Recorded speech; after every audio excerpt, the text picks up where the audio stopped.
Hi there, this is Sheena Rowlands and today I'm sharing with you my latest layout for Just Nick Studio. On it I've used 5 different cut files from the store.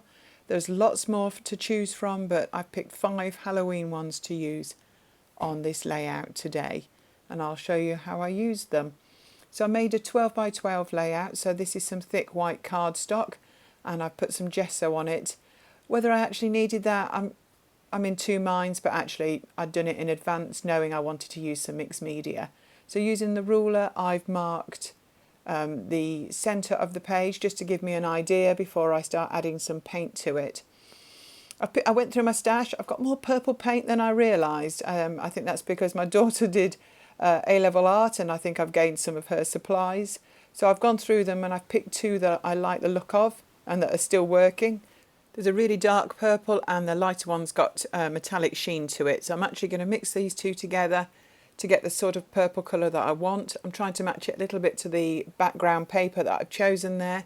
That's a very old one out of my stash. That's a basic grey, I believe, but it's perfect.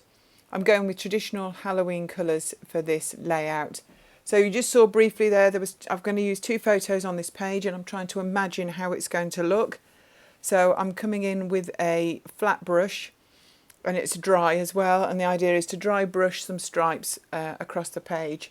As you'll see, I'm left-handed, so I'm starting in the middle and working outwards because I want to like feather the ends of the paint, and I find that if you start at one end you always end up with like a solid line. So I'm starting in the centre and I'm working outwards and then I'll go back over the line. Now they're not perfect, they're not meant to be, they're also not meant to be the star of the show when I finish the layout.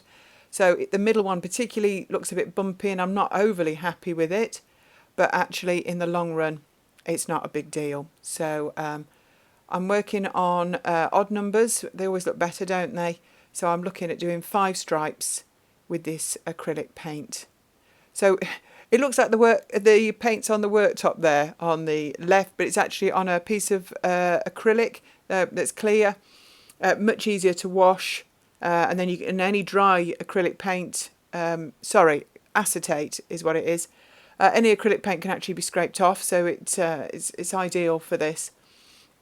And I just stick it in the sink. So actually the paint dried really quickly. So I've come in with these 2 photos. They're both Snapchat photos. We don't really do Halloween here now that my children are grown-ups, but I do like a filter. So that's what these photos are from. Now, beforehand I've cut a load of cut files that I've got in this tray on the left. They're ones that I thought I'd be able to use as long as they're the right size. So I'm just trying to figure out what I want to use and how I want to use them.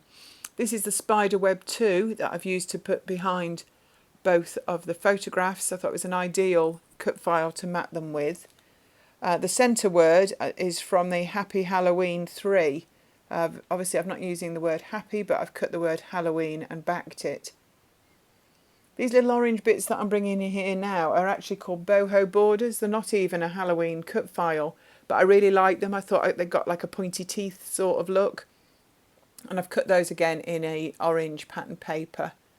These little black strips I've just punched. They're just cardstock. And I was thinking I might add them over the top of some of the borders. So I'm kind of trying to figure out where I want things to go, because I want to put the borders down first over the top of the paint, and I was thinking I might sew them down, so I want to make sure that they can be seen behind everything else. So I'm kind of having a look at what I've cut and where I could put it before I actually commit to doing any sewing. So I've got some little bats, I've got some vellum ghosts, I've got the borders there and the cobwebs and the title. So that's 5 different cut files that I've chosen to use all together. So now I'm going to think about the title. So I've brought in some alphabets. I think they're blacks, whites and greys. I think we've got enough orange and purple going on at the moment. And in fact, I think I go with this grey one. It's Amy Tangerine Alpha. As you can see, some of it's coming a bit loose in the packet. But I'm just trying to figure out if I want to sit it on one of the punch borders. So I brought a letter off the packet just so I can actually work out some spacing with the title. I've got some wax paper here, freezer paper I think they call it, and I'm going to actually spell out the word Snapchat and then try it in the place just to see if it works. This is the way that I normally scrap. I'm quite, I suppose, hesitant in a way. I like to be sure. I'd be annoyed if I sewed stuff down and then I had to cover it up with the title. So I'm just being cautious. So I'm going to make sure that that fits in the gap that I want it to before I actually go in and glue and stitch the borders down to the painted background. So I'm starting to remove things so that I can actually get the background finished. I really like the pop of the orange against the purple. I know these are traditional colours, but yeah, I think it really works. So I'm going in, I like that border there, and then I can actually put the title on top of it. So I'm going to pare it back and work out exactly where I want things. The paper behind the photos are just from my 6x6 box, pads that have been broken up. I keep all the 6x6 papers together, so I just flick through, pick some blacks, some purples.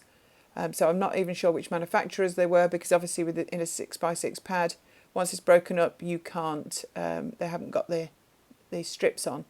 But I was quite happy with their colour choices, so that's what I've cut up to go behind these photos. So I'm just adding some glue to the back of these boho borders so that I can actually glue them to the background, so that I can take them over to the sewing machine and run them through. So these are the ones that are all stitched down just with some white cotton through a basic machine, but they're actually, now they're stuck down, I can start working over the top. So the plan is to lay everything out, to be absolutely sure where I want things to go. So I really like the photos on the spider's webs. There'll be some foam pads to go behind those. Now these little tombstones, they're from the Simple Stories Spooky Nights, something new range to me that I've just purchased, and they're perfect. There's a couple of tiny tombstones there. They're actually buttons, and I can't tell you how long they've been in my stash, and I've actually cut the shanks off the back so that they will sit a bit better on the page. I tend to keep my Halloween supplies together. That's quite unusual for me. I keep things by manufacturer normally, but for Christmas and Halloween and what I'd call love, like romantic-y type collections, I tend to keep them by theme.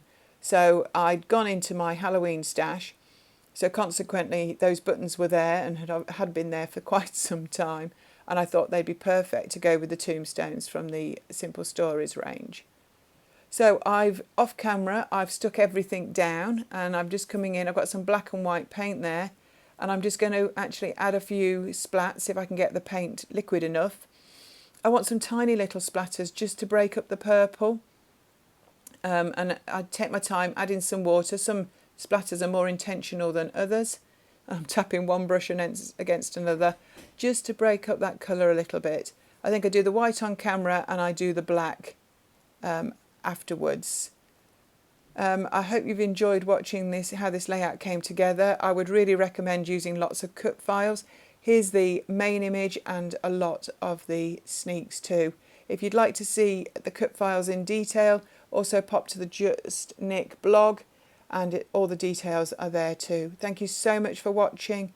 Please come back next time. Bye now.